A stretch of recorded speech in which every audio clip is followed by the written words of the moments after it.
But here's what I don't get.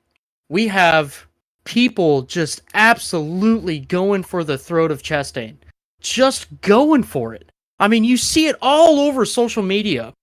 You know, some of it's warranted through his past actions, but let's just take of what happened on track on Sunday, okay? So, the restart before, we saw Martin Truex Jr. and Joey Logano almost in the same scenario. The same thing happened. Truex came up into Joey Logano, into the wall they go, huge pileups. I think it was 9 cars involved, 10 cars, something like that. Where is this Suicide Squad for Truex? Why are we not? Is it because he went up against Joey Logano? Is it because of whatever? It's because it's Martin Truex Jr. Is everybody going to the throat of Chastain because he's Chastain, or are we going through his throat because of his racing etiquette? Because if it's the racing etiquette, then we should be going after Truex just as much as Ross Chastain. And then on top of that, the restart before that as well, Kyle Larson did the same thing to Ross going into 1 and 2, or in the middle of 1 and 2. And so it's like everybody's saying, well, Kyle Larson's going to remember that for the next restart. Well, he did the same thing to Ross Chastain. I don't get it from a standpoint of let's all hate Ross Chastain.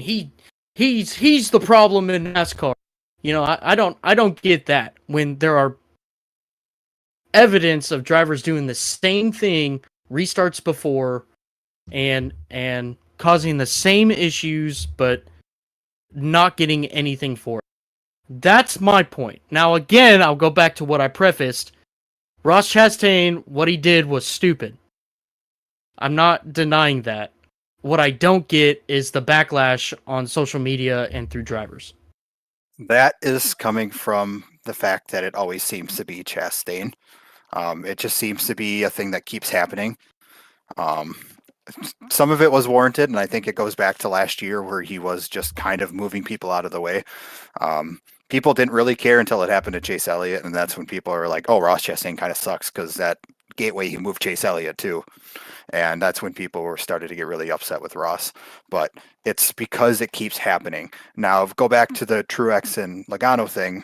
It is basically the same situation, but Truex isn't known for doing that, and it did happen against Logano, and people already don't like Logano, so they're probably more okay with that. But I think what's more important to remember here is that Kyle Larson isn't innocent in himself, and that Kyle Larson has kind of started trending towards the same way Ross Chastain has the past couple of years. You look at incidents that Larson had last year, was running Chase Elliott into the wall. He had a couple incidents like that where he moved another teammate, and then there was one where he ran Bubba High into the wall last year too. And he races very similarly to Ross Chastain. And I think now that Ross Chastain and Kyle Larson have started butting heads because they race very similarly, that this is going to be probably a bigger problem than people think, because every time they're around each other, I think they're going to start kind of acting like idiots. Yeah, I think so. Here's my biggest point about this is that we already know this. Jay and I, we've already talked about this with Chase Elliott fans, but mainly most fans say things and do things going after people's throats based on emotions and not what actually transpired on track. And that's what bothers me, because when I look at this wreck, again, I'll preface it again, Ross Chastain, what he did was dumb. But Truex did it, Larson did it as well, and everybody's on Larson's side. So I just, personally, I don't get it. I think all three of those Larson's guys are was wrong. okay because it happened to Chastain. Yeah, the Truex one I don't think was as egregious as like this one was, but I do understand your point. But it's just because it keeps happening with Chastain. It's just it seems like every single week there's one, two, if not three incidents that Chastain's part of. Yeah. And that's what people are like focused on. And even if it's not his fault, now that Chastain's involved and he's associated with it, now it's always going to be Chastain's fault. Yep. And that's part of my bigger point there.